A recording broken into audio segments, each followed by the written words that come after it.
আমাদের টপিক তো derivatives in international trade, এটা তো আমরা লাস্ট সেশনে কি after last session. তো ফাইনান্সিয়াল ডেরিভেটিভস এটা তো আমরা আসলে কভার করি as part of international finance cover. But derivatives in international trade এখানে আমরা কেন কভার করছি? বিকজ বাংলাদেশে এই ডেরিভেটিভস গুলো ব্যবসায়ীরা এটা বিভিন্ন ধারণা দেয়া যে ব্যবসায়ীরা কি করে এই প্রোডাক্ট গুলো ব্যবহার করতে পারে, কিভাবে লাভ তো আমরা একেবারে সব talking about all the derivative products, ব্যাপারটা এরকম না। আমরা যেটা নিয়ে কথা বলবো যে বাংলাদেশে যে ডেরিভেটিভস গুলো পারমিশন দেওয়া আছে এবং সেগুলো কারা ব্যবহার করতে পারে। That's the object. ঠিক আছে। Now derivatives এই শব্দটা তো সবার পরিচিত, তাই না? তো ফাইন্যান্সিয়াল ডেরিভেটিভস যারা ব্যবহার করে বা যারা ফরেন এক্সচেঞ্জ মার্কেটে পায় তাদেরকে বিভিন্ন নামে ডাকি আমরা, তাই না? এই নামগুলো আমরা ডিফাইন করার চেষ্টা করি যে এই নামগুলো কি আসলে what are all those? We are talking about foreign market, financial market, ঠিক আছে? এবং ফাইন্যান্সিয়াল এবং ফরেন মার্কেটে দুই ধরনের মূল রিস্ক আমরা ফেস করি, ঠিক আছে? দুই ধরনের মূল রিস্ক ফেস করি। কি কি?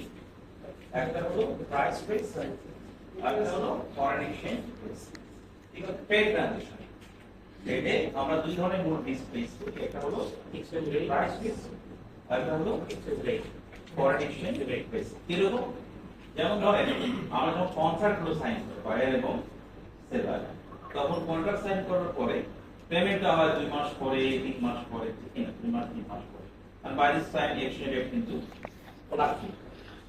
তো আমাদের একটা হিসাব থাকে না যে আমি এগ্রিমেন্ট সাইন করলাম, তো বিদেশ থেকে এই জিনিসটা আনবো, ডলার রেট $1 ইকুইভ্যালেন্ট টু 120 টাকা।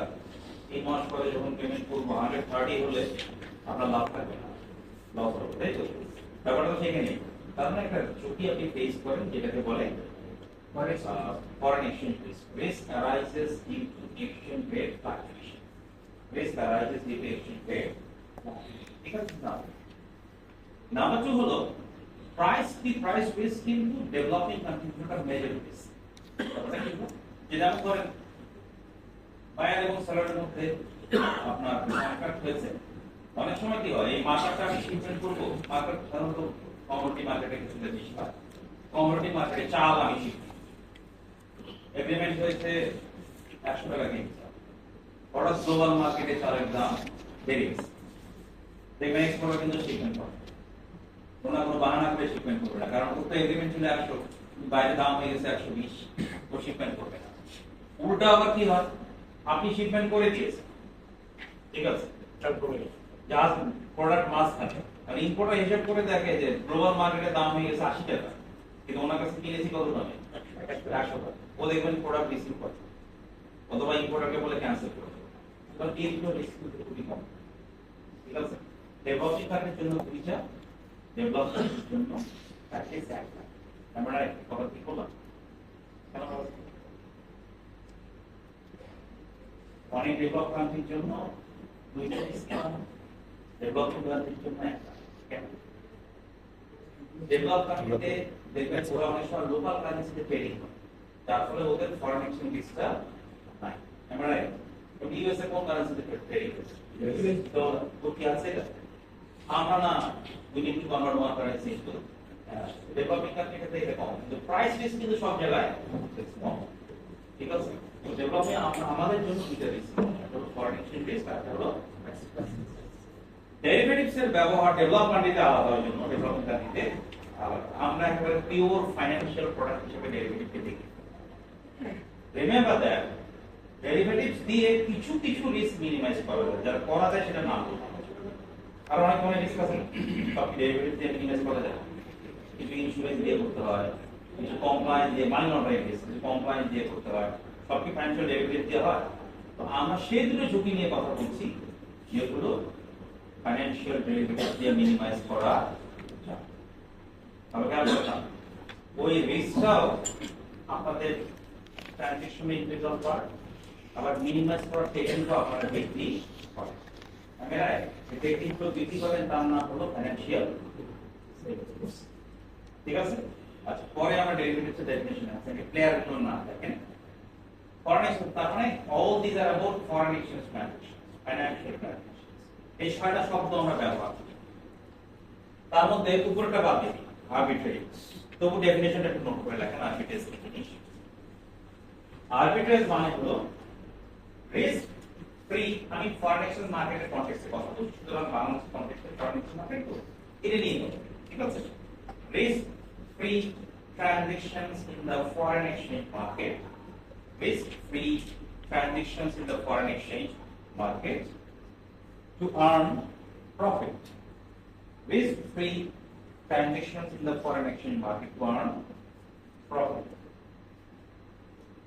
Foreign exchange market is risk free transaction, because risk free transactions in the foreign exchange market to earn profit. দুটো জায়গায় ফোকাস করেন, সেটা হতে পারে risk free আর উদ্দেশ্যটা হলো earn profit। এটার নাম হলো আরবিট্রেজ। আরবিট্রাজ। আর যারা আরবিট্রেজ করেন আরবিট্রাজ করেন তাদেরকে বলে আরবিট্রেজ। ঠিক আছে? বা আরবিট্রেজ বাংলাদেশে না এলাও হওয়ার কোনো কারণ নেই, ইন্দোনেশিয়া এলাও, বাংলাদেশে এলাও। ঠিক আছে? বাট এটা ইন্টারন্যাশনাল মার্কেটে হয় সাধারণত। আর আরবিট্রেজকে অনেকে এইভাবে ডিফাইন করেন, আপনি শুনবেন যে buying foreign currency where price low, selling foreign currency where price is high. এটা একটা ডেফিনেশন না, এটা এক্সাম্পল এবং সবচেয়ে সিম্পলেস্ট এক্সাম্পল যেটা হওয়ার সম্ভাবনা পৃথিবীতে অনেক কম। এত টেকনোলজি সফিস্টিকেটেড, স্ক্রিনের দিকে তাকাতে তাকাতে দেখবেন ওই গ্যাপ আর নাই, থাকবে না। ঠিক আছে? আচ্ছা, আমাদের ফোকাস শুধু ডেরিভেটিভসের ফোকাস কিন্তু নিচে, এই দুটো মূলত এখানে ডেরিভেটিভস মানে আমাদের মতো দেশের ফোকাসই ডেভেলপ কান্ট্রিতে দুইটা। ঠিক আছে? Now what is hedging? Hedging মানে হলো transaction in the foreign exchange market to minimize risk. Transaction in the foreign exchange market to minimize risk.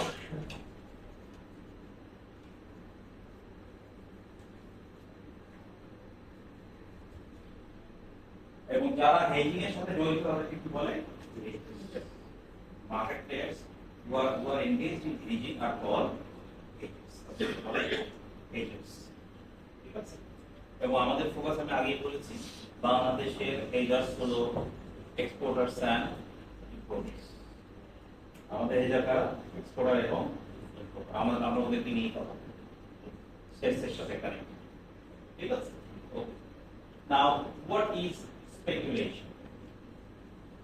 Speculation হলো undertaking risk in the foreign exchange market, undertaking risk in the foreign exchange market, undertaking risk in the foreign exchange market to earn profit. Earn profit.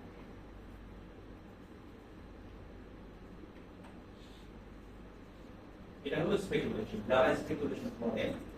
Market players who are engaged in speculation are called speculators. There are speculators. এখন apparently খেয়াল করেন main feature মাঝখানেরটা কিছু minimise risk. Speculation এবং hedging এর দুটোরই উদ্দেশ্য হলো to earn profit.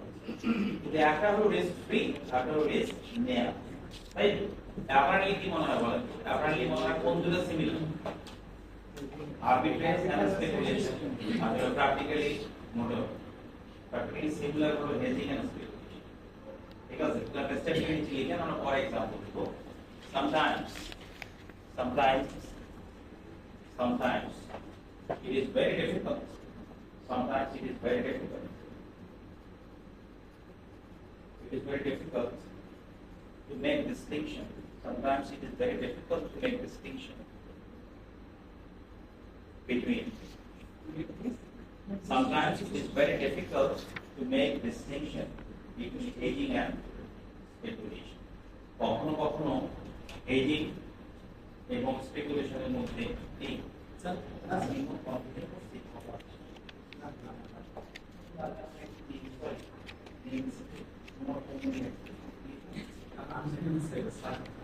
আপনি ডিজিএসে জানেন তো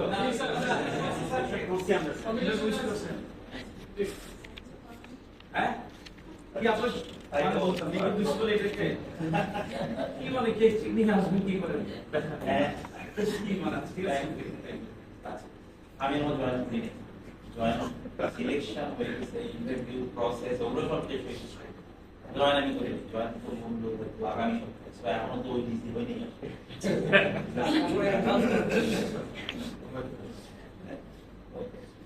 আচ্ছা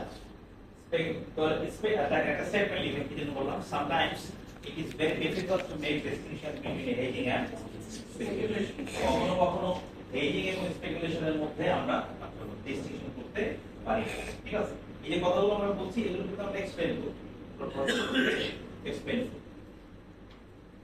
তাহলে একটা জিনিস দেখেন আমাদের ফোকাস যদিও হেজিং অন্য যে জিনিসটাকে আমরা টেনে আনলাম উদ্দেশ্য হলো হেজিং থেকে কি করে এগুলো আলাদা থিওরি একটা প্রবলেম কি জানেন আমরা যখন থিওরি পড়াই আমাদের থিওরি নিয়ে কথা বলি তখন ভাগ করে পড়ি এত ভাগ করে পড়ি মানুষের উপর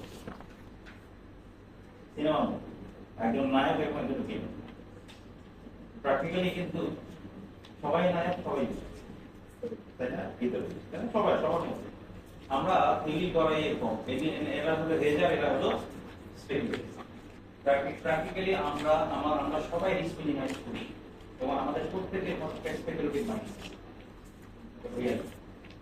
এই জন্য থিওরি আমরা যখন আলোচনা করি বা প্র্যাকটিক্যালি যখন দেখবেন তখন কিন্তু আসলেও সবাই মিক্স প্র্যাকটিক্যাল অ্যাপ্লিকেশন কিন্তু মিক্সের সেটা একটু খেয়াল করুন আমরা থিওরি যখন বলি তখন একরকম ব্যবসায়ীদেরকে আমরা ধরে নিই তারা হেজার রিমেম্বার দ্যাট এই কথাগুলো বলার উদ্দেশ্য হলো এক্সপোর্টার ইম্পোর্টার্স কিন্তু দে আর হেজার্স এট দ্য সেম টাইম দে আর তাদের একটা স্পেকুলেটিভ মাইন্ড আছে কারণ হেজারদের অ্যাসাম্পশন কি জানেন they do not bother about the profit of the foreign exchange market assumption কিন্তু তাই তারা ফরেন এক্সচেঞ্জ মার্কেটে ট্রানজাকশন কেন করছে প্রফিটের জন্য না রিস্ক মিনিমাইজ করছে প্র্যাকটিক্যালি কি জানেন একটা এক্সাম্পল risk minimization মানে risk arises from uncertainty আর derivatives মানে risk minimize করা মানে converting uncertainty into certainty প্রবলেমটা কি হয় যেমন ধরেন আমি ডলার রেট ফিক্স করি সার্টেন হয়ে গেল না রিস্ক মিনিমাইজ এখন ধরেন আজকে 120 আছে একটা ব্যাংক বললো ঠিক আছে ভাই 122 ডলার রেট আমি হিসাব করে দেখলাম বা চিনি ইম্পোর্ট করবো তার কিন্তু লাভ হবে তাহলে ফিক্স করে দিলাম না বেশি হয়ে গেল যদি ডলার কিনতে যাবেন না তো যদি বাইরে যদি দেখেন ডলার রেট 118 বিলিয়ন নিয়ে আগামী 3 মাস করতে পারবেন আর কত রেটে কোন কেনার কথা ছিল 118 কিনতেছেন কত রেটে বাদ হয়ে যাবে 5 যখন এগ্রিমেন্ট সাইন করছিলেন তখন তো খুশি ছিলেন রিস্ক মিনিমাইজ হয়ে গেছে পরে হিসাব করে দেখলেন এই যে অতিরিক্ত 4 টাকা করে ব্যাংকে দিয়েছি এটা লাভের থেকে বেশি তার মানে কোন মাস মাথায় সিকিউরিটি পয়েন্ট কাজ করে না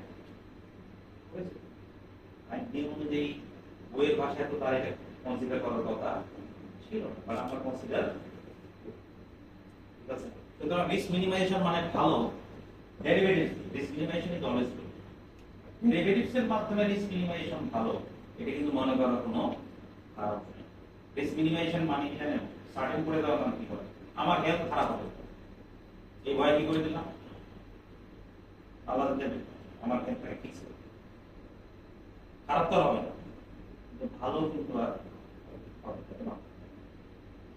তার মানে ভালো হতে পারতো যখন আনসার্টেন থাকে তখন খারাপও হতে পারে ভালো হতে পারে ডেরিভেটিভ ব্যবহার করলে খারাপ হবে না কিন্তু ভালো কিন্তু আর এটা মাথায় রাখবে সুতরাং ডেরিভেটিভস ব্যবহার করা রিস্ক মিনিমাইজ করলে ডেরিভেটিভস ব্যবহার করেন এটা যেন কারো মাথায় না it's a matter of decision যদি মনে করে অনিশ্চয়তা খুব বেশি ডেরিভেটিভস ব্যবহার করবে অনিশ্চয়তা আছে এত বেশি না ডেরিভেটিভস ব্যবহার করব না কারণ ডেরিভেটিভস ব্যবহার করার ক্ষেত্রে একজনকে খুব কম শাস্তি দেওয়া এরকম না যেমন আমরা বলি লাইফে রিস্ক মিনিমাইজ করা কিন্তু জরুরি জিনিস বাট ডেরিভেটিভ দিয়ে রিস্ক মিনিমাইজ করা কিন্তু matter of decision very important ঠিক আছে দুটো রিস্কের কথা আমরা বলেছি একটা প্রাইস রিস্ক আর হলো ফরেন এক্সচেঞ্জ রিস্ক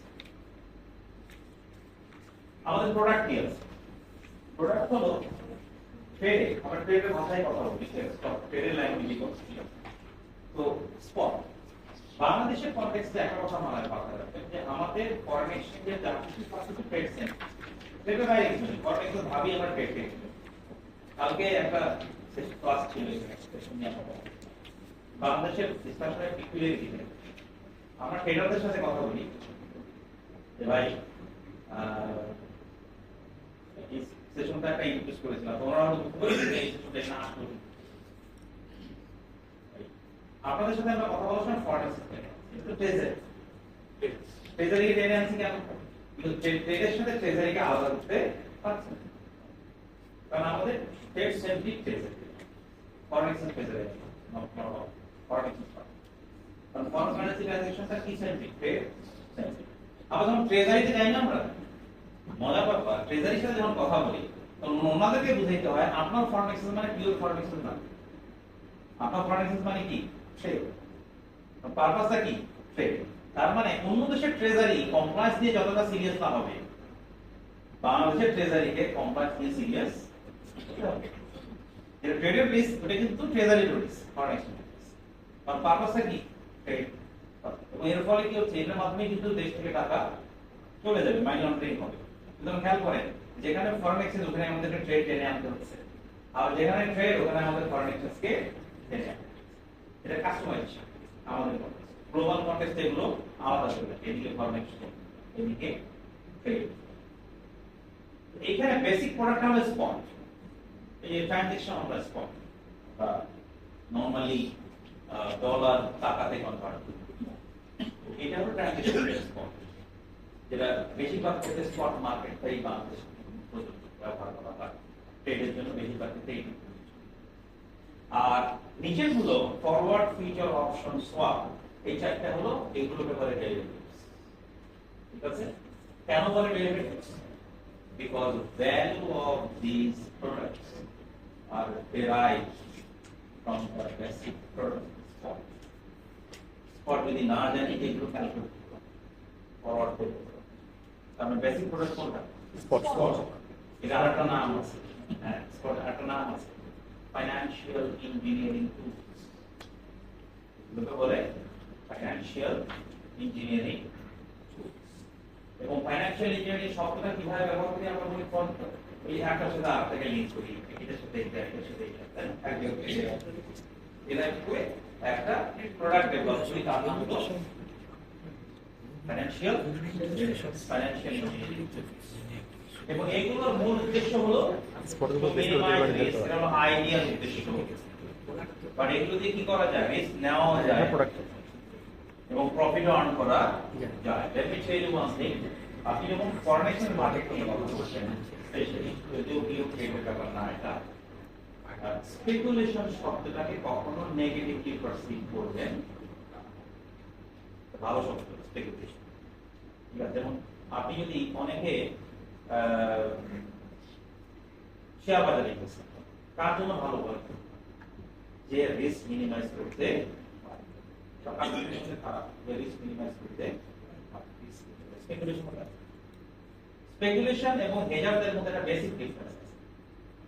যেমন ব্যাংকাররা কি হেজার না স্পেকুলেটর? ইন এ সেন্স ব্যাংকাররা হেজার, যদিও তারা রিস্ক শোল্ডার করে, অল দিস আর ক্যালকুলেট করে, সব ক্যালকুলেট করে তারপরে রিস্কগুলো শোল্ডার করে।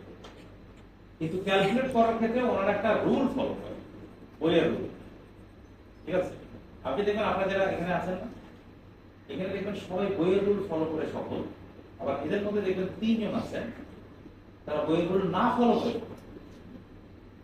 তারপরে সবসময় বইয়ের রুল ফলো করেই সফল হওয়া যায় এটা জরুরি। বইয়ের রুল ফলো করে কারা জানেন? ব্যাংকাররা, এক্সপার্টরা, এজেন্টরা। আর যারা বইয়ের রুল ফলো করে না তাদের নাম হলো, সবাই যখন ভাবে ডলারের দাম কমবে, 5 জন মানুষ মনে করে ডলারের দাম বাড়বে, এটা একটা ডিফারেন্স আছে। যারা এক্সপার্ট এবং যারা হেজার ওরা প্রতিদিন ভাবে, আর স্পেকুলেটররা মাঝে মাঝে ভাবে। যেমন আপনি দেখবেন পৃথিবীর যে কোনো দেশে যান না কেন, ব্যাংক এরা দেখবেন 30 দিন ট্রানজাকশন করলে বেশিরভাগ পরে 2/3 ডে থেকে লাভ, 1/3 ডেতে এদের লাভ হয় না। এবং দেখবেন এই 1/3 ডে গুলো আছে না, যেটা বললাম 5 দিন বা 7 দিন, এই 5 দিন 7 দিন তারা মার্কেট ট্রানজাকশন করে না। যদি এক্সপার্টদের কোনো আপনার আপনার প্ল্যান, আপনার বুদ্ধি কাজে লাগে, তারপরে আপনারও লস হয় না। কিন্তু উনি কিন্তু যে কয়দিন ট্রানজাকশন করে আনইউজুয়াল ব্যাপার, ওই কয়দিনই দেখবেন এগুলি সিক্স সেন্স বলেন, ইনার সেন্স বলেন, এমন কিছু টেকনিক বলেন যেটা আমি জানি না। মেবি জুয়া খেলা খারাপ করে সবাই কিন্তু ওটা হারে, মানে যাই না, নিশ্চয়ই একটা অ্যাট্রাকশন আছে। অ্যাট্রাকশন কে? 100 জন জুয়া খেলি আমরা, বলেন জুয়া খেলে এর মধ্যে কিন্তু আপনি খুঁজবেন 5 জনের জীবন আমি জুয়া খেলতে যাই কিন্তু এই 5 জনের জন্য, যদি 5 জনের মধ্যে একজন হতে পারি, এই 5 জন কিন্তু স্পেকুলেটর করে, ওরা মার্কেটে ট্রানজাকশন করে, জুয়ার মতো করে, এবং কিভাবে যেন ওরা টিকে। তার মানে কি বলতো, ফর্মুলার বাইরেও ইনার সেন্স, ইনার ক্যালকুলেশন, এগুলোর একটা মিনিং। অনেক মানুষ বলে না যে আমি না কিভাবে যেন বুঝতে পারি এই সময় ট্রানজাকশন পেলাম, তার মানে এটাকে তার ঐশ্বরিক ক্ষমতা না চিন্তা করে এবারে সবকিছুই উপর ঐশ্বরিক, তার একটা লজিক্যাল ক্যালকুলেশন, দেখবেন এনভায়রনমেন্টাল ক্যালকুলেশন। এরকম যখন ট্রেন্ড দেখি মার্কেটে, এরকম ব্যবসায়ীরা যখন এরকম বিহেভ করে, তখন কিন্তু ব্যাপারটা এরকম ইভেন্ট কাজ করে। ইয়েস, ইভেন্ট থিংকিং করে একটা ডিসিশন, একটা ডিসিশন। গ্লোবালি কিন্তু এটা কোনো রুল নাই, এটাকে কোনো রুলের মধ্যে চলতে পারবে না। রুলের মধ্যে ফেললে তাহলে স্পেকুলেটরদের জন্য আলাদা বই বের, স্পেকুলেটর হইতে গেলে এটা করতে হবে। কিন্তু ইয়েস, স্পেকুলেটর হইতে গেলে আগে হেজার হতে হবে, স্পেকুলেটর হতে গেলে আগে এক্সপার্ট হতে হবে। সেটা আপনি বই থেকে পড়ে এমন আর then you become a true speculator, এবং এই লেভেলটাকে আপনি ক্রস করে দেবেন। বাট আমাদের ইস্যু হলো এই যে, তাই তো? এখন দেখেন এখানে কোন প্রোডাক্টগুলো বাংলাদেশে আছে? স্পট আছে, ফরওয়ার্ড আছে, আর কি আছে? সব আছে। সোয়াপ আছে, এই কথাটা না বলেই ভালো, স্পট আছে, আছে আছে সোয়াপ আছে, বাট যে সোয়াপটা আছে ওই সোয়াপ থাকা না থাকা কোনো মিনিং কি রকম? স্পট আছে, তাই ফরওয়ার্ড আছে, ফরেন এক্সচেঞ্জ সোয়াপ মানে, ফরেন এক্সচেঞ্জ সোয়াপ মানে হলো ট্রানজাকশন, মানে I mean combination of spot and forward. তো যখন স্পট থাকে আর ফরওয়ার্ড থাকে, তো দুটোর কম্বিনেশন থাকা আলাদা করে কোনো মিনিং ক্যারি করে। কথা বলে দাও, what is swap? Combination of spot and forward. তাহলে আমি যদি বলি স্পট আছে, আছে, ফরওয়ার্ড আছে, তাহলে যদি বলেন আবার দুইটাও একসাথে আছে, তাহলে সোয়াপ আছে এই কথাটা যখন মানুষ বলে না, তখন কি মিন করে জানেন? কারেন্সি সোয়াপ আছে। কথা বলতে না, কারেন্সি সোয়াপ মানে ফরেন এক্সচেঞ্জ সোয়াপ দিয়ে রিস্ক মিনিমাইজ করা হয় এক্সচেঞ্জ রেট রিস্ক, ঠিক আছে? আর কারেন্সি সোয়াপ দিয়ে একসাথে দুটো রিস্ক মিনিমাইজ করা হয়, interest rate risk and foreign exchange risk. তাহলে ওই যে কমপ্লেক্স প্রোডাক্টগুলো ওগুলো বাংলাদেশে নাই। তো যেন ওই অর্থে যদি বলেন আমাদের কি আছে, স্পট এন্ড ফরওয়ার্ড আছে, আর ওই দুটোকে একসাথে করে যখন ট্রানজাকশন করি তার নাম কি হয়ে যায়? Combination of spot and forward, ঠিক আছে? ওই অর্থে আছে এই দুটি, আমাদের একবারে স্পট করেছে না, ওই ধরনের স্পট না, intervene foreign exchange swap. Any kind of swap is called, any kind of exchange is called swap. একটা জিনিস বলে রাখি, যেগুলো নিয়ে আমরা কথা বলছি, গভর্নমেন্ট লেভেল ট্রানজাকশন কে কখনো এই ট্রানজাকশনের মধ্যে টেনে আনতে হবে। Sovereign transactions are not our objective. Sovereign transaction অনেক সময় গ্লোবাল প্যাক্টের আওতায় হয়, আর আমরা যে প্রোডাক্টগুলো নিয়ে কথা বলছি যেটা সাধারণের জন্য ওপেন। রিমেম্বার দ্যাট, আমরা যখন কথা বলি তখন যে কোনো মার্কেট নিয়ে কথা বলি, it is all about everything. Government লেভেলে অনেক ধরনের ডেরিভেটিভ চার্জ, দেখবেন ওয়ার্ল্ড ব্যাংক কারোর সাথে বসে বাংলাদেশের সাথে একটা সোয়াপ নিয়ে this are not part of market. যদি বলেন সোয়াপ, ওরা তো কোনো একটা লোন পেতে গিয়ে কি করতে পারছে, ওরা একটা লোন নিতে গিয়ে একটা ইনফ্লেশন গ্যারান্টি করতে পারছে, দিস আর নট অ্যাবাউট, ঠিক আছে? সভরেন লেভেলে অনেক কিছু হয়। সো আমরা হলো মার্কেট লেভেলে কোনটা আছে, তাহলে আমরা কি নিয়ে কথা বলবো বলেন তো? মূলত এই কোনটা ফরওয়ার্ড ঠিক আছে একটা ডেফিনিশন করতে হবে হোয়াট ইজ ফরওয়ার্ড তাহলে বাংলাদেশের প্রোডাক্ট হলো ফরওয়ার্ড যেটা বাংলাদেশের ব্যবসায়ীরা ব্যবহার করতে পারে এক্সপোর্ট হলো import definition of law agreement signed today or agreement signed in the present period agreement signed in the present period agreement signed in the present period and transaction takes place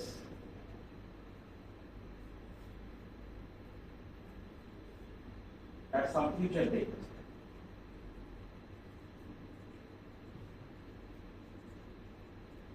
Agreement signed in the present period and transaction takes place in some future date.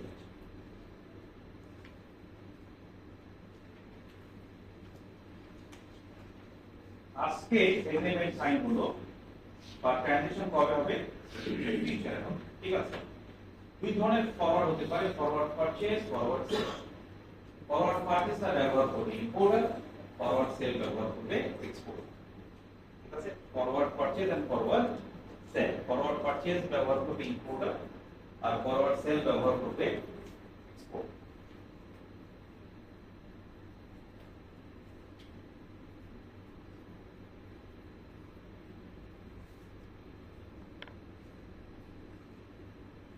ঠিক আছে তো আমরা তো একটা example pick করি এবং তারপরে সেখান থেকে কনক্লুশন বের করি এক্সাম্পল পিক করে দেন let us draw some conclusion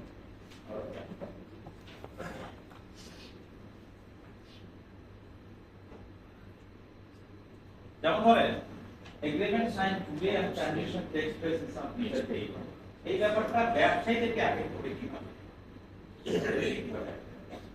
সবসময় দেখবেন এগ্রিমেন্ট গুলো সাইন হয় যে সময় পেমেন্ট সেটেলমেন্ট হয় তার অনেক পরে আজকে এগ্রিমেন্ট সাইন 3 মাস আগে I am supposed to be import sugar from say Mexico থেকে Kenya আজকে এগ্রিমেন্ট সাইন $90,000 পে রিস্কি ইস পুরো বিডিং ইন বিটুইন রেটের পরিবর্তন আমি কিন্তু এগ্রিমেন্ট সাইন করার সময় আমার একটা হিসাব করেছি যে ইউএস ডলার 1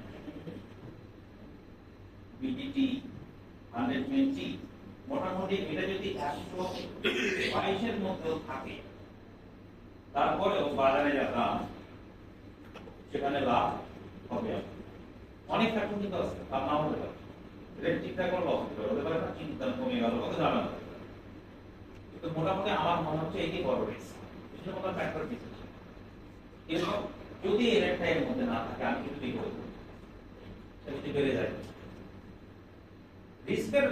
রিস্ক শব্দটাই আসে হলো যদি বিপদে পড়েছিল তবে নেগেটিভ অ্যাসপেক্ট কমও তো হতে পারে আমার বলাই না বলতে আমার টেনশন হচ্ছে কি যদি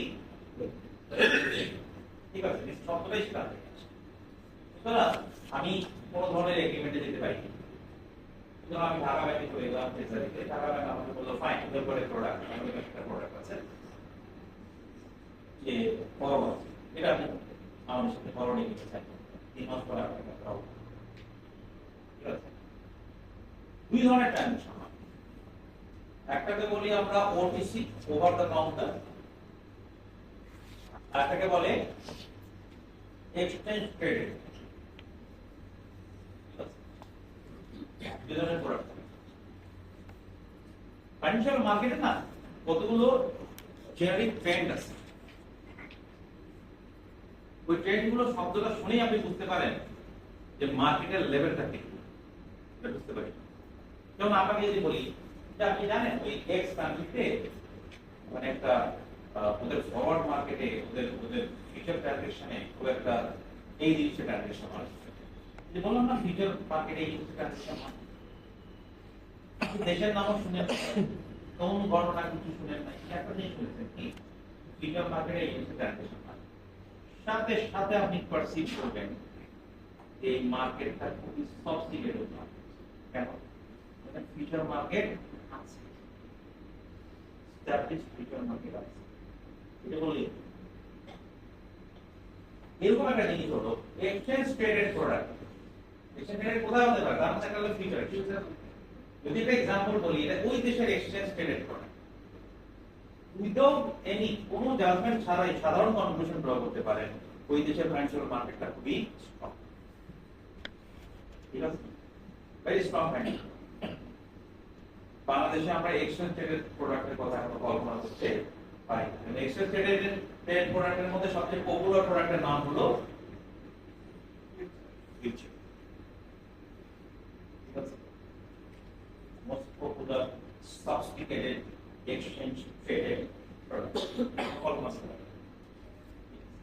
আমরা কোন ধরনের প্রোডাক্ট কল্পনা করতে পারি এবং ব্যাংকারদের সাথে কোন ধরনের প্রোডাক্ট নিয়ে কথা বলতে পারি আপনার সাথে?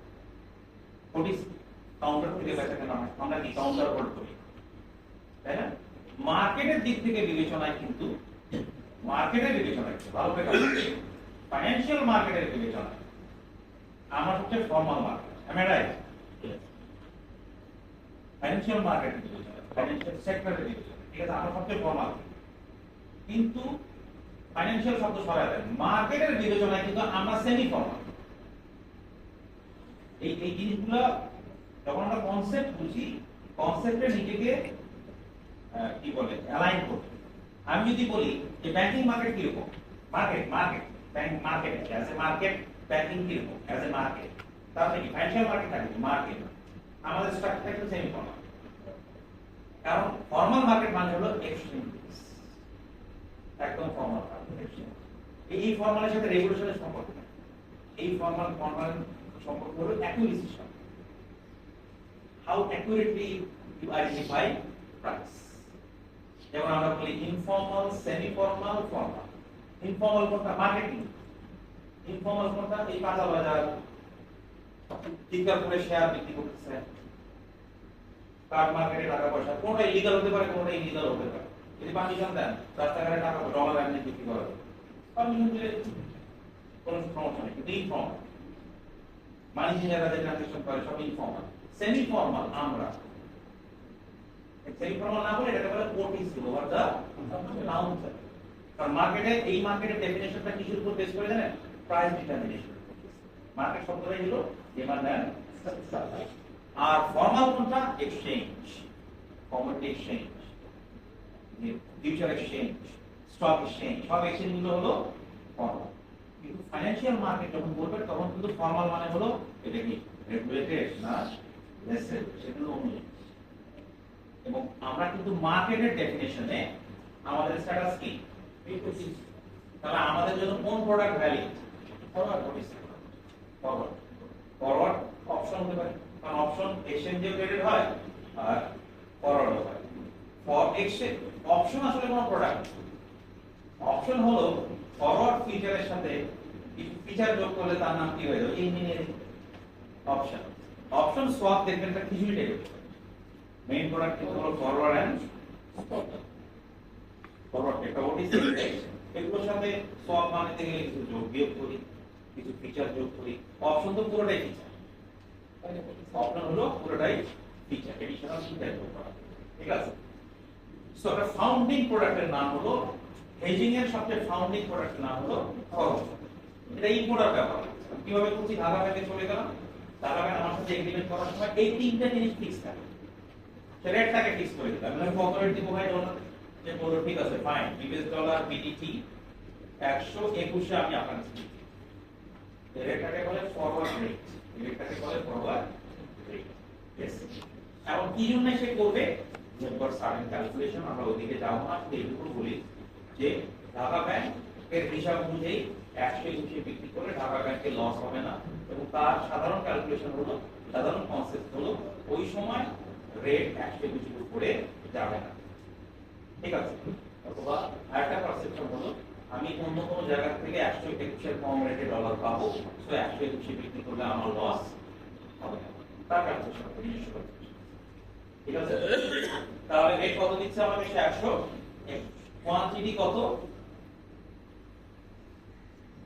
90,000। এবার কোয়ান্টিটি হলো 90,000। আর এটা কি settlement date? Settlement date, settlement date হলো ধরেন অক্টোবর 31, 2025। এই প্রোডাক্ট অ্যাপ্লিকেশন। ফরওয়ার্ডের একটা বড় ফিচার হলো customized, in line with customers need. ঠিক আছে, মার্কেটের সাথে আমাদেরকে অ্যাড্রেস করতে হবে। আর ওটিসি যারা সার্ভিস অফার করে না, তারা ক্লায়েন্টের সাথে ইনস্টিটিউশন অ্যাড্রেস করে। যেমন আপনি যদি মার্কেটে ফিউচার মার্কেটে ডলার কিনতে চান, তো বলবে আচ্ছা 1 লক্ষ কিনেন, অথবা 2 লক্ষ কিনেন, বা 3 লক্ষ কিনেন, লট আছে, 90,000 দেওয়া দিবেন, সেটেলমেন্টের মাঝখানে করে দিবেন। কিন্তু ব্যাংকে গিয়ে কি ব্যাংক বলে 1 মাসে ডলার, 1 মাসে ডেট, 2 মাসে ডেট, 3 মাসে ডেট, আমার তো 19 দিন পরে ডলার, আমি ডলার ডেট 19 দিন, তো 20 দিনের দিন ডলার নিয়ে কি করবে? তাহলে ডলার কত দিনের ফরওয়ার্ড লাগবে? কাস্টমাইজ করে দিতে হবে। সেটা কার প্রয়োজন না, ব্যবসায়ীদের প্রয়োজন না, সুতরাং এটা কাস্টমাইজ করা যায়। 90,000 19 দিন পরে, 32 দিন পরে, 3 দিন পরে, তার জন্য করে আপনাকে ঠিক আছে কাস্টমাইজ করা যায়। ব্যবসায়ীদের জন্য যেটা খুবই জরুরি। ঠিক আছে, তাহলে এটা meaning of this but statement লিখে যেটা আমরা একটু এক নম্বর হলো once the agreement is signed,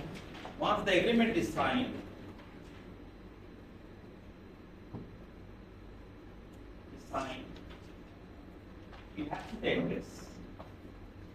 Once the agreement is signed, it has to take this. Agreement যখন সাইন হলো, এটা অবশ্যই এক্সিকিউট হবে।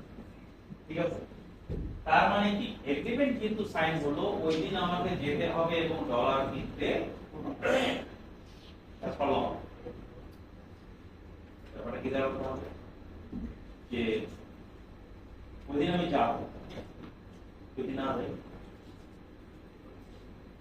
কখন যাবো না। যদি ডলারের দাম হঠাৎ করে দেখলাম 31 তারিখে ডিসেম্বরে 31 তারিখে ডলার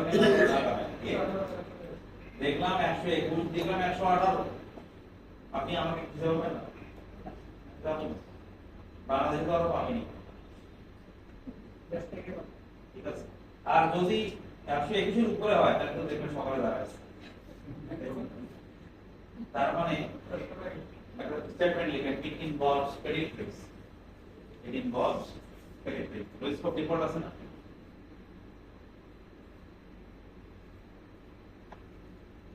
it involves credit. যদি ক্রেডিট রিস্ক থাকে তাহলে মিনিমাইজেশন টেকনিক ব্যাংকার থাকতে হবে। সুতরাং এখানে অনেক সময় সিকিউরিটি ডিপোজিট সিকিউর করবে, that depends upon banker customer relation. মানে তার সিকিউরিটি ডিপোজিট আর ডলার তার নাম যদি নাম আসে যাতে ওই সিকিউরিটি ডিপোজিট দিয়ে ওটা কভার করতে পারে। ঠিক আছে, তাহলে এটা উল্লেখ করে রাখেন যে forward agreement may tag with the security deposit requirement. Forward agreement may be tagged with security deposit requirement. Security deposit requirement. But এটা কিন্তু ডিপেন্ড করবে ব্যাংক আর কাস্টমার। যেমন ধরুন আপনি যদি ফিউচারে ট্রানজাকশন করতে চান না, আপনি তাকে চিনেন না চিনেন, রিলেশনশিপ ভালো খারাপ কিছু যায় না, ব্রোকার আপনাকে সরাসরি বলবে ভাই পার ডলার এত সিকিউরিটি ডিপোজিট রাখতে হবে, নিয়ে আপনাকে চিনি না চিনি তাই। কিন্তু ওটিসি মার্কেটে কি কাস্টমার ডিপেন্ড অন ব্যাংকের কাস্টমার, আপনি রিস্কি মার্কেট হলে আপনাকে বলবেন ভাই এত এই পরিমাণ সিকিউরিটি ডিপোজিট রাখতে হবে, তাহলে তো বলে রাখতে হবে না। আমাদের ক্লায়েন্ট, আমরা জানি ক্লায়েন্টের সাথে রিলেশনশিপ করব, একটা স্টেটমেন্ট লিখে এর পরে forward offers both right and obligation. Forward offers both right and obligation. Forward কি করে আমাদেরকে রাইটও দেয়, offers both right and obligation. Forward আমাদেরকে রাইটও দেয়, অব্লিগেশন দেয়। ঠিক আছে, কিভাবে এটাকে কিভাবে বলা যায় বলো তো? Forward offers both right and obligation কিভাবে বলা যায়? তখন রাইট তখন অব্লিগেশন। বারে তখন রাইট। এটা কিন্তু মানে একজনের পার্সপেক্টিভেই বলতে হবে, দুজনের পার্সপেক্টিভে কোনো একজনের। ধরেন আমি ক্লায়েন্টের অথবা ব্যাংকের, আমি যদি ক্লায়েন্ট পার্সপেক্টিভে কথা বলি, ক্লায়েন্ট পার্সপেক্টিভে কথা বললে when the rate is 180 মানে below forward rate, it is my right nahi, না sir, obligation to buy dollar at 120. When the rate is 80, but when the rate is higher than forward rate, মানে say 122, it is my right to get dollar at lower rate. তাহলে একজন tedder right offer করছে plus when the market rate is higher than forward rate, it is my right. When the market rate is lower than forward rate, it is my obligation. So it is offering both right and right to fix আপনাকে obligation ও ঠিক আছে। এবং আমরা একটা কথা বলেছিলাম দেখেন যে sometimes it is very difficult to make distinction between hedging and speculation. কখনো কখনো hedging এবং speculation এর মধ্যে distinction করা যায় না। ব্যাপারটা কিরকম? যেমন ধরেন একটু আগে যে এক্সাম্পলটা আমরা দিলাম ইম্পোর্টার, এটা এক্সপোর্টার করতে পারে না। এক্সপোর্টার কেমন করতে পারে? ইম্পোর্টার করবে যদি ডলারের দাম বেড়ে যায়, ইম্পোর্টার করবে যদি ডলারের দামটা বেড়ে যায় তার লস হতে পারে। এক্সপোর্টার কেন করবে? যেমন ধরেন কমে যায়, যেমন ধরেন কখন হতে পারে আমি 3 মাস পরে পেমেন্ট পাবো, ঠিক আছে। এখন পেমেন্টটা পাওয়ার পরে আমার হিসাব আছে যে ব্যাংকে লোন পরিশোধ করতে হবে, ওই যে ভেন্ডর আমাকে র ম্যাটেরিয়াল সাপ্লাই করেছে সেটা দিতে হবে, লেবার পেমেন্ট গুলো এখন করি নাই, হিসাব আছে। তাহলে আমি হিসাব করে রাখছেন $1 ইকুয়াল টু 121 22 অর্ডার করে 108 পরে পেমেন্ট কি হয়ে যাবে বলুন? টাকা তো অ্যাপ্রিশিয়েট করেছে কিন্তু ওই লোকের তো জীবন চলে যাবে। টাকা অ্যাপ্রিশিয়েট করেছে, বাংলাদেশে আবার টাকা অ্যাপ্রিশিয়েট করার পরে শক্তিশালী হচ্ছে নতুন বিষয়, ঠিক আছে। কিন্তু ওই লোক মহাবিপদ, কারণ সে এমন হিসাব করে দেখতেছে এসব পেমেন্ট করে আমার কিছুই থাকে না। সুতরাং সে কি যদি ডলার অ্যাপ্রিশিয়েট না করে, এই জন্য ডলারের দাম কমে যাওয়া মানে তো টাকা অ্যাপ্রিশিয়েট করে, ডলারের দাম যাতে না কমে আপনার রেট ফিক্স করে, ঠিক আছে। তাহলে তার মানে এক্সপোর্টার ব্যবহার করতে পারে, ইম্পোর্টার। এই দুটো एग्जांपल আমরা বললাম, exporter and importer. All this are examples of hedging, am I right?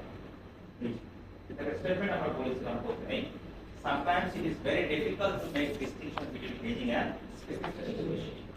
কেন এটা? এটা হেজিং নাকি? ধরে নেন বাংলাদেশে স্পেকুলেশন অ্যালাউ,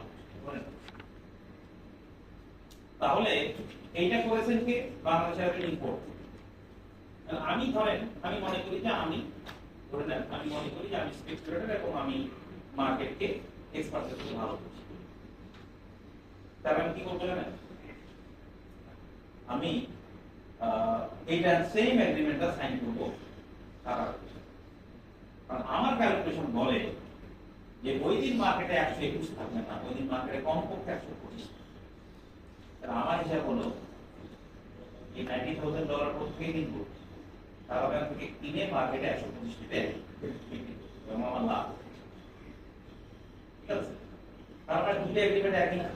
এখন যদি আমি এই এরকম একটা পিকচার দিয়ে আপনাকে বলি, বলেন ধরে হেজিং এন্ড স্পেকুলেশন, আমি বলতে পারবো পারপাস যদি না কে করেছে যদি না, তো ইম্পোর্টার করছে তার নাম কি? তার নাম হলো এটা ইম্পোর্টার যখন করছে তার সেই মেক সেন্স। তার খেয়াল করেন একটা জিনিস উল্লেখ করে রাখেন যে hedging involves an underlying transaction. Hedging একটা underlying transaction, মানে এটা অন্য একটা ট্রানজাকশনের সাথে tag. Hedging involves an underlying transaction. Hedging এর একটা underlying transaction আছে, বলেছেন কোনটা underlying transaction কোনটা? কন্ট্রাক্ট, যে বায়ার এন্ড সেলার এলসি বলেন যাই বলেন, এটা অন্য একটা ট্রানজাকশন আছে না। এবং হেজাররা কিন্তু hedgers do not earn profit from foreign exchange market, they earn profit from other market. তারা foreign exchange মার্কেটে ট্রানজাকশন করে কেন? to minimize risk. ও কিন্তু foreign exchange মার্কেটে প্রফিট করতে আসেনি, কি করতে এসেছে? প্রফিট এইটা দিয়েই সে প্রফিট করতে কোথা থেকে? অন্য মার্কেট থেকে। তো আন্ডারলাইন মার্কেট আছে, একটা আন্ডারলাইন ট্রানজাকশন, স্পেকুলেটর কিন্তু একটা মার্কেটে ট্রানজাকশন করে, তার নাম কি? ফরেক্স মার্কেট। আমি এই মার্কেট থেকে কিনবো, এই মার্কেটেই বিক্রি করবো, এবং উদ্দেশ্য কি? ভালো করে কাজ করে, ঠিক আছে।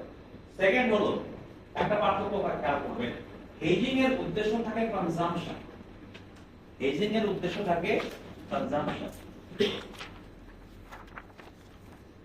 আর speculation is an investment. Speculation হলো ইনভেস্টমেন্ট, হেজিং এর উদ্দেশ্য হলো কনজাম্পশন। আর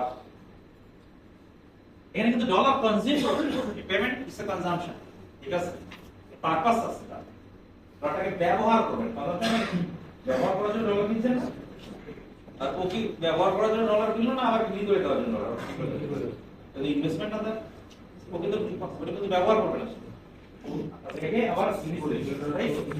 স্পেকুলেটর করবে হলো ইনভেস্টমেন্ট, কনজাম্পশন ইনভেস্টমেন্ট কিন্তু একটা বিরাট পার্থক্য আছে, হ্যাঁ, পুরো ফর্মুলা চেঞ্জ করবে। যেমন আপনাকে এক্সাম্পল দেব, টাকা ডেপ্রিসিয়েট করলে রেমিটেন্স বাড়বে না?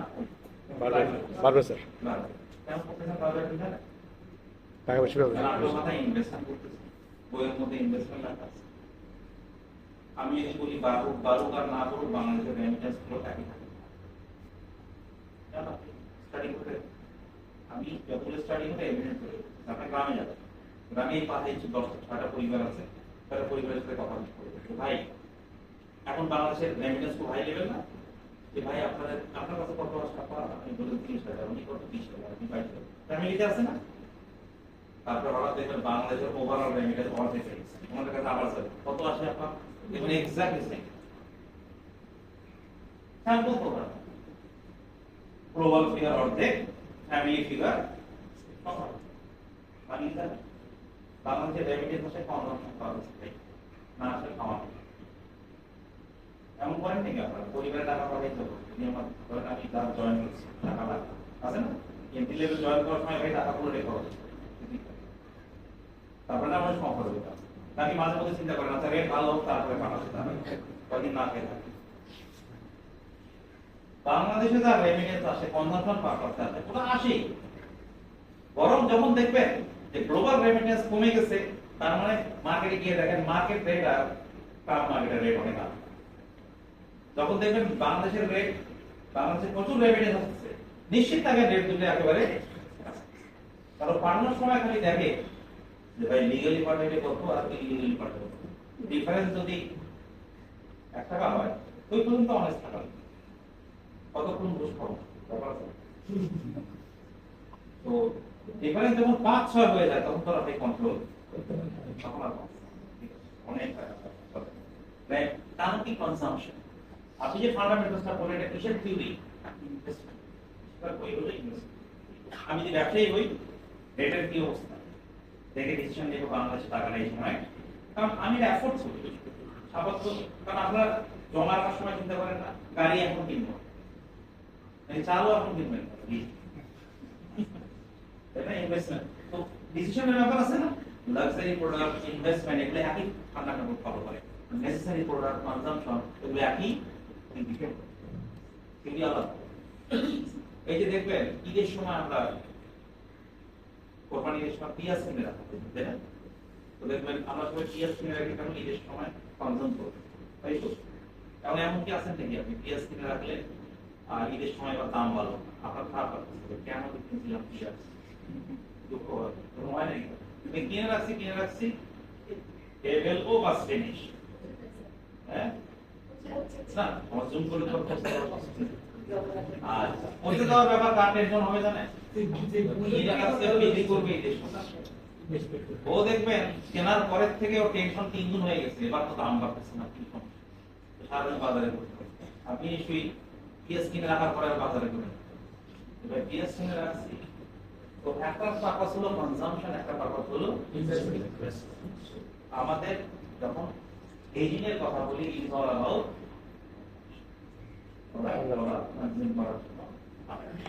এই প্রোডাক্টটা বাংলাদেশে আছে, বা এই প্রোডাক্টটা বাংলাদেশে প্রিভেল করা, এটা ব্যবহার করাটা, কারণ কি যে দেশে মার্কেট ওরিয়েন্টেড রেট থাকে না, ওই দেশে যারা এক্সপার্ট তারা মার্কেটকে পারসিভ করতে পারে না। স্পেকুলেটর পারমিশন নাই, মানে কি জানেন, মার্কেট খুব শ্যালো, এই মার্কেটে স্পেকুলেশন করার কোনো অবস্থা নেই। যেমন আমি ব্যক্তিগতভাবে মনে করি বাংলাদেশে স্পেকুলেশন পারমিশন দেওয়া উচিত না, শ্যালো এই কারণে শুধু না, এদেশের মানুষের রিস্কের আন্ডারস্ট্যান্ডিং কম, এই দেশে আরো ডেঞ্জারাস পারমিশন। আপনি নিশ্চিত থাকেন স্পেকুলেশন পারমিশন দেয় কিছু লোক বাড়িঘর বিক্রি করে ফরেন এক্সচেঞ্জ মার্কেটে চলে যায়। তারপরে যখন সর্বশেষ হারাবে তারপরে আরো মিছিল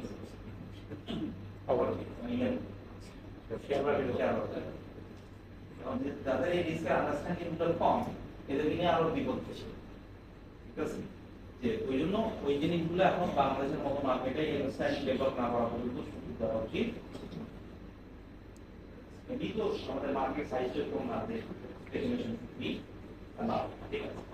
আর মার্কেট ওরিয়েন্টেড রেট যেটা এখন হচ্ছে বাংলাদেশে, একটা কথা বলি, ফরেন এক্সচেঞ্জ মার্কেটে আমাদেরকে যদি এই ইন্টারনেট গভর্নমেন্টের সময় রানা হবে, যদি কোনো ভিজিবল ডেভেলপমেন্ট কোথাও হয়ে থাকে, কেউ যদি বলে ভিজিবল কোথায় ডেভেলপমেন্ট হয়েছে, একটা হলো কিছু কিছু জায়গায় ট্রাস্টের যে ইরোশনটা হচ্ছিল ফিনান্সিয়াল মার্কেট, ওটা ফেরত আসার একটা কথা। আর ফরেন এক্সচেঞ্জ মার্কেটটা অনেক স্ট্যাবিলিটি, এবং আমি মনে করি অন্য যে কোনো ক্ষেত্রে, ইকোনমির যে কোনো ক্ষেত্রে থেকে অন্য অনেক জায়গায়, বরং এমন জায়গা আছে কোনো উন্নতি নাই, ঠিক আছে, অনেক জায়গায় কনফিডেন্স নষ্ট হয়েছে, কিন্তু এইগুলো জায়গা কিন্তু visible, nobody can deny this trust financial মার্কেটের চেঞ্জটা চোখে পড়ে।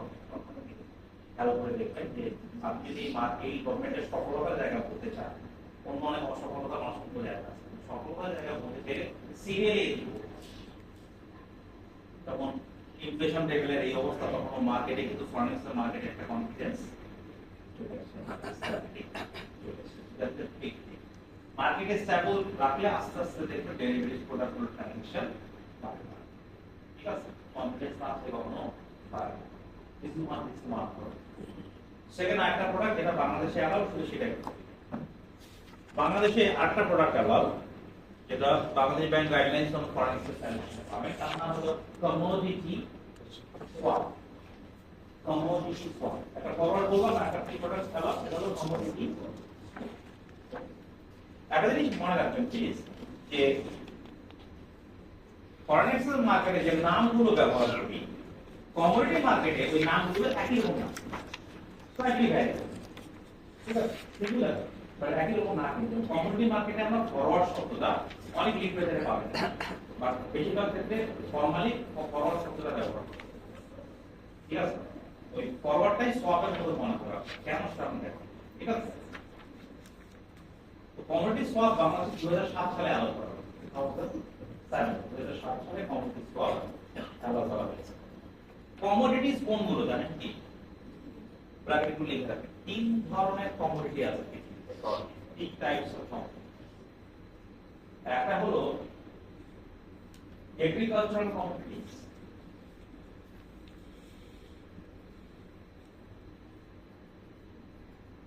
সেকেন্ড হলো মিনারেলস, পেট্রোলিয়াম, অয়েল, এগুলো না মিনারেলস। একটা metals, gold, metal, gold, silver, ঠিক আছে। এই তিন ধরনের কমোডিটি, এবং এই তিন ধরনের মার্কেট আছে, গ্লোবাল এক্সচেঞ্জ আছে, বাট আমাদের ফোকাস কোথায়? এটা আমাদের, ঠিক আছে। কিন্তু কনটেক্সটটা বলি, তখন পাকিস্তানটা দেওয়া হচ্ছিল, কাদেরকে দেওয়া হচ্ছে 2007 সালের আগে, ওই সময়টাতে এখন এই জিনিসটা আছে, ডেরিভেটিভটা ব্যবহার হতে পারে, আর সব যেমন গার্মেন্টসে যারা ব্যবসা করে, অর্ডার আছে, অর্ডার গুলো কিরকম, যে কাপড় আনতে হবে, এই কোয়ালিটির কটন দিয়ে কাপড় বানাতে হবে, কাপড় দিয়ে আরএমজি তৈরি করবে, রেডিমেড গার্মেন্টস তৈরি করবে, তারপর এক্সপোর্ট করবে, এবং সে প্রাইস ফিক্স করে দিয়েছে যে ইউএস ডলার পার পিস হবে 90, কথা বলছে। তারপর আরএমজি প্রাইস ফিক্স না, বাকি কটনের প্রাইস ফিক্স, র মেটেরিয়ালের দাম যদি হঠাৎ করে বেড়ে যায়, তাহলে বিক্রি করবো না, সে আগামী 1 বছর অর্ডার দিয়েছে প্রতি মাসে। তাহলে নেক্সট যেটা প্রোডাক্টের দাম কটন কিন্তু গ্লোবাল কমোডিটি মার্কেটে যে সমস্ত প্রোডাক্ট রিলেশন হয় তার মধ্যে একটা অন্যতম প্রোডাক্টের নাম হলো কটন। যেটা কমোডিটি এক্সচেঞ্জ সম্পর্কে কারো ধারণা আছে না? কমোডিটি এক্সচেঞ্জ হলো বাংলাদেশে কমোডিটি এক্সচেঞ্জ হলো স্টক এক্সচেঞ্জের মতো এক্সচেঞ্জ যেখানে কমোডিটি গুলো ট্রেডিং হয় এবং স্টক এক্সচেঞ্জের সাথে বেসিক ডিফারেন্স হলো স্ট্যান্ডার্ডাইজেশন। মানে কি রাইস মানে রাইস, যেমন নাদিরশাল চাল যদি রাইস বলে তাহলে 20 টাকা রেট, কটন যদি বলে তার কত টাকা রেট হবে 20-25 টাকা রেট। এই মেশিনারি দিয়ে আইডেন্টিফাই করা, ঠিক আছে? Standardisation basic. অনেক সময় দেখবেন একটা মার্কেটে একটা প্রোডাক্ট বিক্রি হয়। ফর এক্সাম্পল ইনফরমেশন দিতে হলে বুঝতে পারবেন কেনিয়াতে একটা কফি এক্সচেঞ্জ আছে এখানে প্রাইমারিলি 150 ধরনের কফি 100 একটা এক্সচেঞ্জে শুধু একটাই প্রোডাক্ট ট্রানজাকশন তার নাম হলো কফি। তাহলে প্রোডাক্ট কয়টা আসলে 150। তার মানে আপনার কল্পনায় কফির যে কোয়ালিটি আর বাস্তবের যে কোয়ালিটি সেটা খুবই তাদের একই ডিফারেন্স। আমি যদি বলি আমাদের কি রকম বলবো কেউ কেউ কোন প্রোডাক্টের দাম কত আপনি বলতে পারবেন বাংলাদেশে? কোন সায়েন্টিস্ট বলতে পারবে? কারণ একটা প্রোডাক্টের তো বিভিন্ন কোয়ালিটি আছে। ওই যে চিনি গুলো চালের দাম ওখানে দেখবেন 105 টাকা, ওখানে 250 টাকা আছে। আর প্যাকেজিং হলে তো একই মার্কেটে দেখবেন না ইভেন প্যাকেজিং হলে তো বাদ দেন খোলা মার্কেটে এক টাকা 105 এক টাকা 120 আছে না? কেন? কারণ কোয়ালিটি আলাদা, সাইজ আলাদা, স্মেল ডিফারেন্ট আছে না? তো এগুলো সব কিছু দিয়ে আলাদা হয়। তো ওই মার্কেটটা বাংলাদেশে দেখবা আমরা কমোডিটি মার্কেট নাই। কমোডিটি মার্কেটের একটা প্রাইভেট ফর্ম আছে কিনবেন অনেক কি বোর্ড চাগুলো ছিল চলে যায় না, অপশন হয় না, এটার প্রাইভেট ফর্ম প্রাইভেট ফর্ম অনেকটা কিন্তু ল থাকতে হয়, স্ট্যান্ডার্ডাইজেশন থাকতে হয়, ফর্মাল অপশন হতে হয়, লিগ্যাল এগ্রিমেন্ট হতে হয়, ঠিক আছে? ওই কমোডিটি এক্সচেঞ্জ বাংলাদেশে নাই। আমাদের যে এক্সচেঞ্জ আছে এটার প্রয়োজন আছে বাংলাদেশে। এখন যখন বাংলাদেশে ছিল কমোডিটি এক্সচেঞ্জের একটা পারমিশন দেওয়া যে আপনারা করেন। আমি অবশ্য প্রথমে যাওয়ার পরে খুবই ইন্টারেস্টিং হয়েছিলাম, কারণ আপনি যদি কোথায় নেটে যান প্রবলেম আমি জানি না, আমার মনে হয় কমোডিটি বাংলাদেশের কমোডিটি এক্সচেঞ্জের উপরে সবচেয়ে বেশি লেখা বোধ আপনি আমারই করেন। তারপরে দেখলাম কেউ কোনো খবর নেই, ঠিক আছে এক সময় নিতে পারেন ঠিক আছে। যেন আমার ব্যক্তিগত মতামত হলো এই এক্সচেঞ্জ কতটা লাভ হয় আমি জানি না, আমাদের যে স্টক এক্সচেঞ্জ সেটা হয়তো আমার কোনো সময় দরকার আছে না, তার থেকে বেশি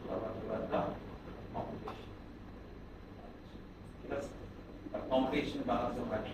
কম্পিটিশন যদি না হয় এই যে একটা এগ্রিকালচারাল ফাইন্যান্সিং জীবনে আমি আমার কথা বলছি নেটে গেলে চিরকাল আপনার মনে হবে যে এগ্রিকালচারাল ফাইন্যান্সিং মানে দান করে ট্রুলি যদি ফাইন্যান্সিং করতে চান এগ্রিকালচারাল ফাইন্যান্সিং তাহলে এগ্রিকালচারাল মার্কেটিং মার্কেটিং মানে একটা কমোডিটি এটার সাথে এই ডিসকাশন সম্পর্ক কমোডিটি মার্কেট ছাড়া কমোডিটি ডেরিভেটিভস সম্পূর্ণ হয় না। কেন হয় না দেখেন বাংলাদেশে একটা ডেরিভেটিভস পারমিশন দিয়ে দেয় এর জন্য ওই যে ওই ব্যবসায়ীদেরকে সাপোর্ট করে যাতে কটনের প্রাইসটা ফিক্স করে ফেলতে পারে। কিভাবে ফিক্স করা হবে আপনি দেখেন, আমি কিন্তু শুধু এক্সাম্পলটা বলছি বিকজ এই যে কমোডিটি মার্কেটে যে বেসিক মার্কেট তাকে বলে ক্যাশ মার্কেট, স্পট না বলে বলে ক্যাশ। এই এমনি কি সব দিকে না না এগুলো ক্যাশ মার্কেট। আচ্ছা ডেরিভেটিভস কোনটা? এই যে এইটা তাই না? আমরা তো এখানে যাব তাই তো? তাহলে আমি এই প্রোডাক্টের কথা বলছি কোনটা দেখেন তো বোঝা যাচ্ছে কিনা? সোয়াপ তাই তো? ওকে সোয়াপের ফরম্যাটটা কি রকম সেটা বলি।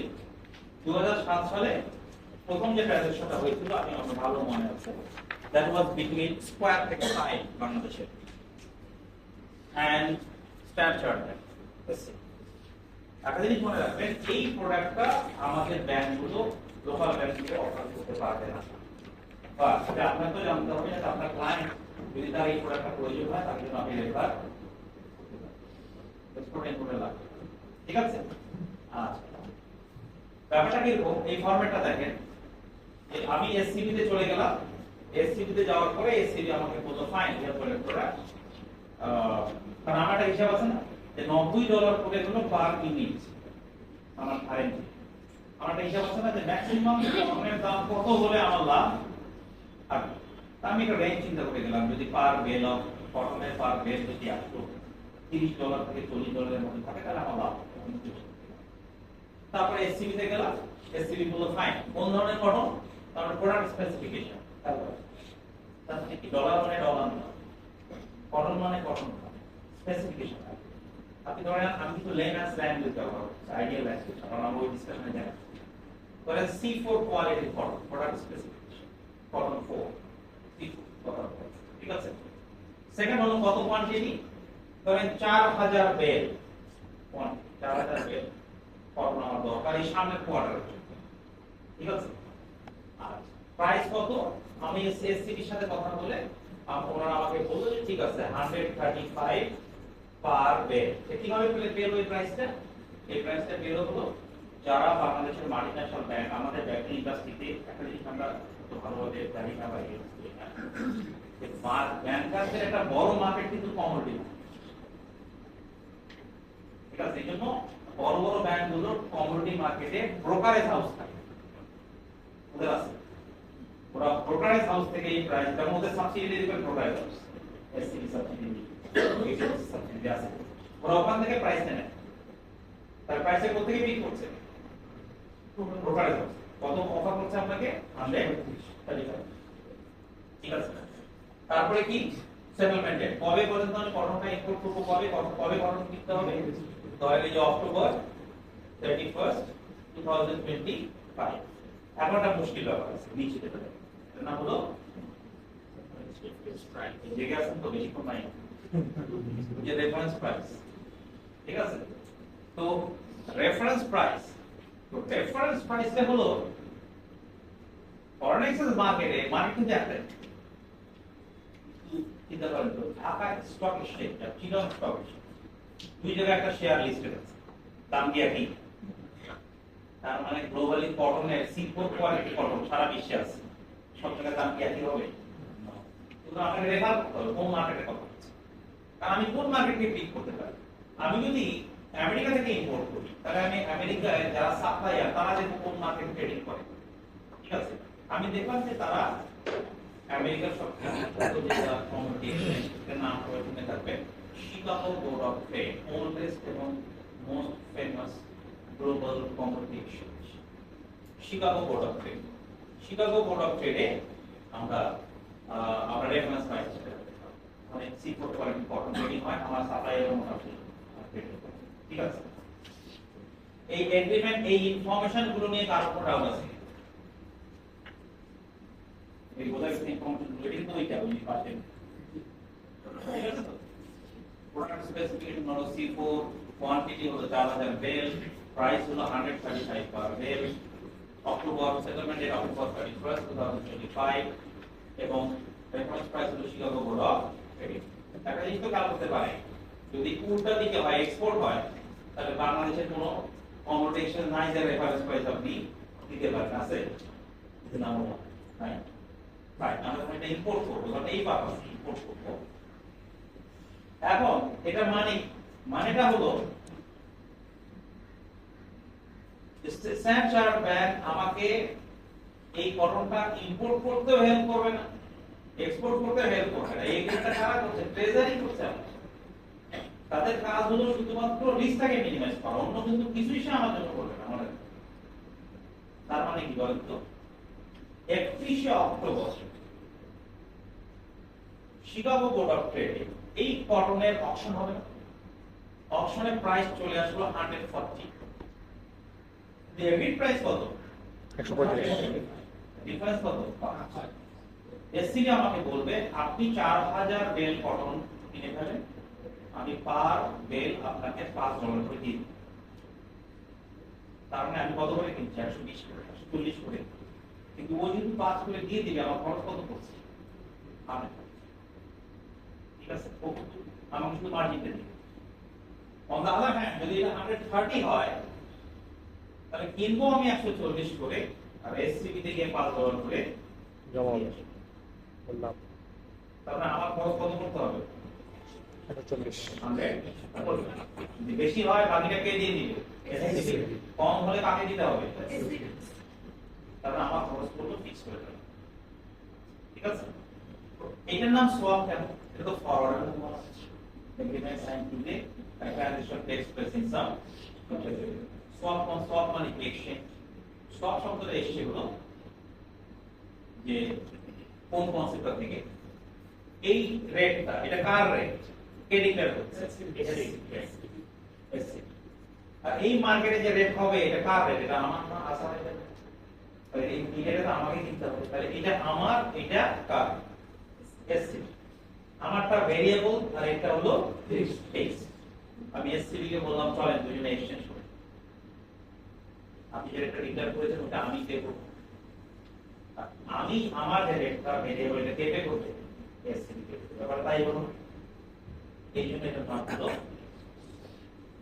কমোডিটি এটা বাংলাদেশের পারমিশন দেওয়া আছে Bangladesh Bank guidelines on furniture ট্রানজাকশনে দেখবেন শর্তগুলো এই প্রয়োজন যা এই ইনফরমেশনটা দিয়ে বাংলাদেশ ব্যাংকের কাছে অ্যাপ্লাই করতে হবে বাংলাদেশ ব্যাংক পারমিশন প্রাথমিকভাবে দিয়েছে ইদানিং দিচ্ছে না যদি বলেন ইদানিং দিচ্ছে না এই ব্যাপারে আমাদের ওপিনিয়ন কি আমাদের ওপিনিয়ন হলো দেওয়া উচিত না যদি এটা অন্য কোনো ভাবে মানে দেওয়া উচিত না এই জন্য যে এটা মার্কেট ডেভেলপ করার পরে দেন সেইভাবে কেন দেখেন 2007 সালে একটা স্টাডি করি আমরা তখনই ওই স্টাডিতে আমার সাথে একটা টিম কাজ করেছিল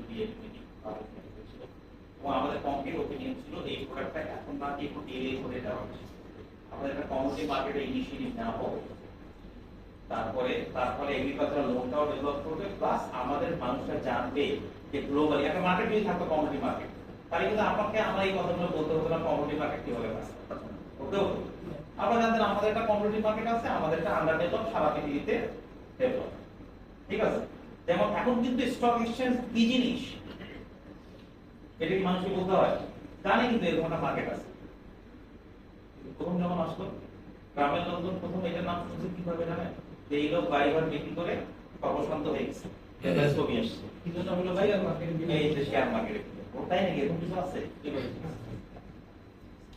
কিন্তু এখন কিন্তু মোটামুটি সবাই আমরা জানি যে এই ব্যাপারটা মার্কেট আছে কমোডিটি এক্সচেঞ্জ দেখবেন আমি দেখেছি শিক্ষিত মানুষ কিন্তু আমরা জানি তাহলে ওই মার্কেটটা নাই আমাদের দেশে তাহলে এই সম্পর্কে তো অ্যাওয়ারনেস আছে নাই মার্কেটে একটা শব্দ শুনবেন আপনারা মার্কেট মানে একটা শব্দ আছে মার্কেট ফেয়ারনেস মার্কেট ফেয়ার মার্কেটে একটা অনেকগুলো ক্রাইটেরিয়া থাকে তার মধ্যে একটা ক্রাইটেরিয়া হলো readily available information readily available এটা অনেকটা বোঝা যায় না যে মানে এবং ভালো করে কাজ করতো এই যে টাউন বাজারে যদি আমরা সবাই যাই আমরা সবাইকে পাঠাবো ঠিক আছে আইকেন চ্যালেঞ্জ আসার পরে জিজ্ঞেস করবেন আপনি কত দিয়ে কিনছেন কত দিয়ে কিনছেন কিন্তু সবার আলাদা এটা মনে করার কোনো কারণ নাই যে সবচেয়ে ভালো কোয়ালিটির প্রোডাক্ট কিনছে তার দাম সবচেয়ে বেশি হয়তো তার সবচেয়ে কম কেন বলেন তো আপনি জানেন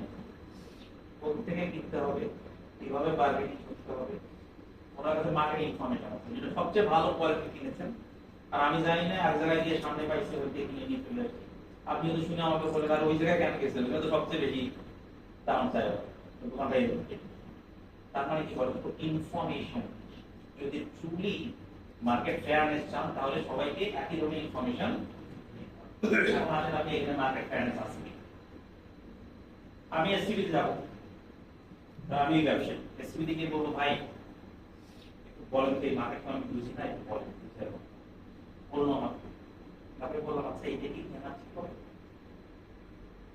কি বলবো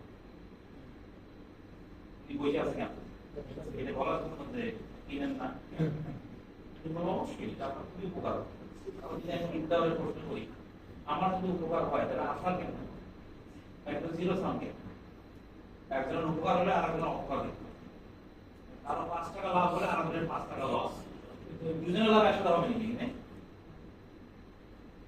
তার মানে কি বলেন উনি যদি বলে না ভালো সেটা তো আমার জন্য ভালো নাও হতে পারে যেমন এই কাজটা কিন্তু আমরা ট্রাই করি সেটাই প্যাকেজ না আমি এটা আম বিক্রি করে না সিজনে আমওয়ালাকে গিয়ে জিজ্ঞেস করি ভাই আম ভালো হবে আজ পর্যন্ত কোনো আমওয়ালা বলছে নিয়ে না ভাই খারাপ হবে ঠিক আছে এই কাজটা কিন্তু আমরা করি যে যা কিছু সাপ্লাই করে গিয়েছি ঠিক আছে আসলে কিন্তু ট্রু ইনফরমেশন সে দেবে না কে দেবে তাহলে এই ইনফরমেশনটা আমাদের কোথায় পাওয়া হচ্ছিল মার্কেট থেকে যেমন এবার যখন কমোডিটি মার্কেটে পারমিশন দেওয়া হয়েছে না আমি খুব হ্যাপি ছিলাম কমোডিটি মার্কেট তারপরে একটু বলে দিলাম ওনারা নাকি সব মিনারেলস কি সব ট্রেডিং করে এটা তো বাধা হচ্ছে বলেন দরকার হলো কৃষকদের জন্য এগ্রিকালচার দেখেন আমি কি সব ট্রেডিং ওটা আমাদের এখানে আদৌ এটার কোনো মানে কৃষকদের সাথে সম্পর্ক নেই মানে কোনো একটা জিনিসের বেনিফিট যদি আপনি কৃষক লেভেলে নিয়ে যেতে না পারেন না কমোডিটি মার্কেটে তাহলে এই কমোডিটি মার্কেট থাকা না থাকা বাংলাদেশে বেনিফিট এগ্রিকালচারাল কমোডিটি মার্কেট হলে তার বেনিফিট কোথায় নিতে হবে তাহলে দেখবেন কৃষকদের দাম হলো 2 টাকা ঢাকায় কত 20 টাকা 40 টাকা টাকা এই মাঝখানে 18 টাকার বেনিফিশিয়ারি কে এটা বেরিয়ে দিই আমাদেরকে আপনারা যেটা বলে আমাদের ক্ষুদ্র ব্যবসা সুদে ধরা থাকলেও ব্যাংক প্র্যাকটিক্যালি ব্যাংক ছোটদেরকে লোন দেয় মানে ওদের ক্যাশ পেয়ে বড় ক্ষুদ্র ব্যবসায়ীদেরকে লোন দিই মানে ওদের ওরা আসলে আর অ্যাকচুয়ালি এক্সপ্লয়েট তারা এই প্রোডাক্টটা বাংলাদেশে আলাও আপনি কাউকে রেফার করতে পারেন যদি একান্ত প্রয়োজন হয় বা এটার বেনিফিট আপনি সরাসরি পাবেন না ক্লায়েন্ট পাবে বা এটা সেল করতে পারে তারা একমাত্র ঠিক আছে থ্যাংক ইউ